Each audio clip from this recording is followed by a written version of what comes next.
Hello viewers of Sounding Board, and tonight we're going to open first appearance Journey to the Mystery Thor figure, or Mighty Thor as some people like to call him. This is an old Toy Biz figure. The reason I chose to open him is one, his box is totally fucked, and so actually it's not as bad as I thought it was, but it still won't stand on its own. And there's what Thor looks like in package. And then he has a little blurb. Fleeing attacks from the sinister alien stone monsters from Saturn, which is basically Hulk's buddy in the movie Hulk Thor 3.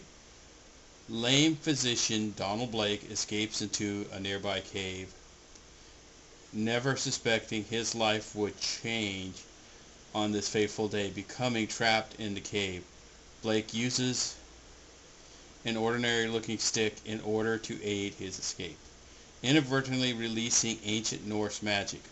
Blake was stunned to find himself transformed into the Mighty Thor. Defeating stone men, Thor returns to Blake's world and the modern age to great power to protect Earth's people. So yeah, this is Thor from issue 82. This is how they viewed him, with nice Marvel Masterpiece art on the front, the cover, and he's 8 inches tall. So he stands taller than Megos, even though he's done in the Mego style, which is kind of funny. I don't know if they did that deliberate or just so they don't get confused as a Mego figure, even though nowadays they're sold on eBay as Megos. This is Aunt May's mail away thing.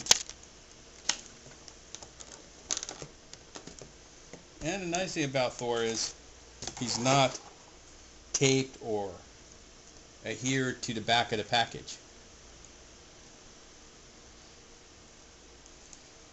He's on the on what I would have seen as the when I got this big body, this bigger body, bigger than Spider-Man's, is, or as I like to call them, Bucks, is actually no, Kevin Nash is on the Sabretooth body because he has a use your chest. This is Sting's body. Because I picked up more of the WCW guys than the Marvel guys. Thor's helmet doesn't remove, which is kind of sad. But he has rooted hair. It's blonde, kind of greenish in the light too. He has Velcro in the back. He has a normal Mego-like belt. And his shoes are adhered to his feet. But he is superposable, actually. But it's funny that the hammer slides up and down his hand.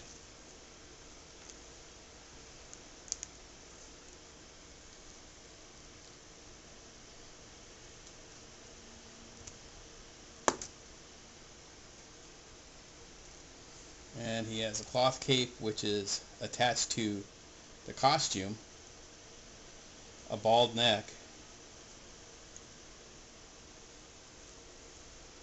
and he actually has a joint right here, so he can do muscle guy poses. Ooh yeah, look at Odin's son, I'm so sexy.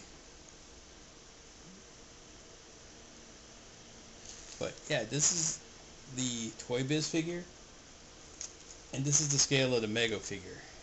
So he's an inch taller.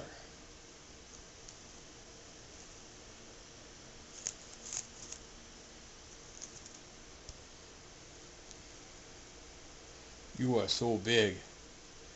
Oh yes, I know. Odin's son is very big. But Apache Chief could become bigger. But I could beat you up with my hammer.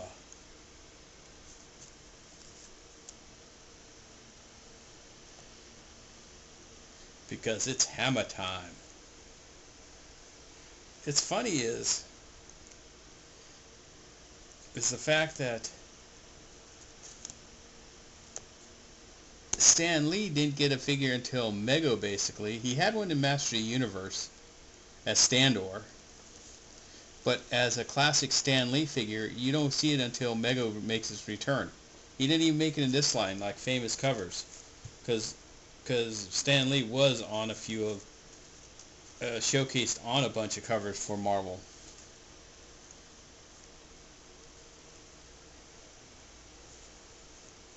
They basically have a little bit more articulation than a Mego. But due to the age of being in package so long, his joint in his arm got loose. I wonder if that's normal. His other arm's fine.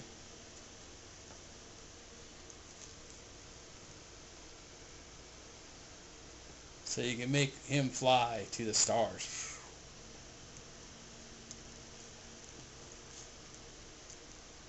Or hit the hammer and become Donald Blake again. Which you could probably use a Hutch Mego for Donald Blake and just give him a stick. But Donald Blake hasn't existed in years, so it's kind of superfluous to even talk about him nowadays. And technically, does Thor really exist? Because they keep taking away his hammer and giving it to other characters that are allegedly more thoroughly or more truthful than him. Even though Thor in a Jack Kirby issue was talked about how he would have a new myth in the modern age and he would become stronger than the other characters. But yeah, Thor's one of those characters, unlike Spider-Man and Captain America, that has had a lot of facelifts over time. He's not the same character he was here. The virtuous Viking hero. Now he's kind of a curmudgeon at times, or a brute. And sometimes almost unhero-like, like in his myths. But he always fought his brother Loki. And a lot of gods of Valhalla, Hercules, a lot of aliens joined forces with the Avengers. Went on to be played by Chris Hemsworth. Has had multiple incarnations of the Thor character in the Thor universe. Because he dies, he comes back, he dies, he comes back, and everyone is a new incarnation of Thor. It's kind of confusing after a while. Because Thor has a lot of great runs in the series, like the Beta Ray Bill era, where it's Walt Simonson writing it. The age before he died, before Ragnarok hit, was a good run. But I think I'll leave it there. So until next time, this is the Sounding Board, signing off.